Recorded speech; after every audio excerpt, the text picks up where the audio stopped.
નમસ્કાર દર્શક મિત્રો, શિનોર સમાચારમાં આપ સૌનું હાર્દિક સ્વાગત છે। ગણેશ વિસર્જન અને ઈદે મિલાદનો તહેવાર શાંતિપૂર્ણ માહોલમાં સંપન્ન થાય તેના ભાગરૂપે જિલ્લા પોલીસ વડા રોહન આનંદ દ્વારા વાઘોડિયા પોલીસ સ્ટેશન ખાતે બેઠક યોજાઈ હતી, જેમાં હિન્દુ અને મુસ્લિમ સમાજના આગેવાનો ઉપસ્થિત રહ્યા હતા।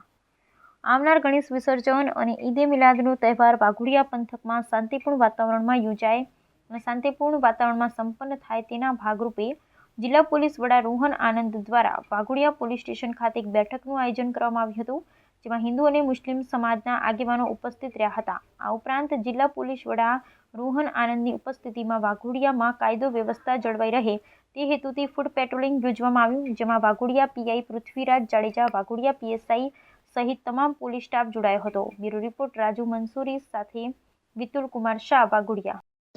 આજરોજ વાઘોડિયા પોલીસ સ્ટેશન ખાતે હિન્દુ અને મુસ્લિમ સમાજના આગેવાનો સાથે ચર્ચા કરવામાં આવી હતી। શોર્ટ ટાઈમમાં જ 2 તહેવારો આવવાના છે, એનું શું આયોજન છે, કેટલી યાત્રાઓ નીકળવાના છે, કેટલા જુલુસ નીકળવાના છે, કયા રૂટથી નીકળવાના છે અને શું તકેદારી રાખવાનું છે, એ બધી વિગતવાર ચર્ચા કરવામાં આવેલ અને કાયદા વ્યવસ્થા જળવાય, બંને તહેવાર ક્લાસનો માહોલમાં જળવાય, આ બાબતમાં બંને કોમના આગેવાનો સાથે એની અપીલ કરવામાં આવી અને એ લોકો પોલીસને પૂરતો સહકાર આપશે, આ લોકો તરફથી એવી પણ બાહેંધરી આપવામાં આવી।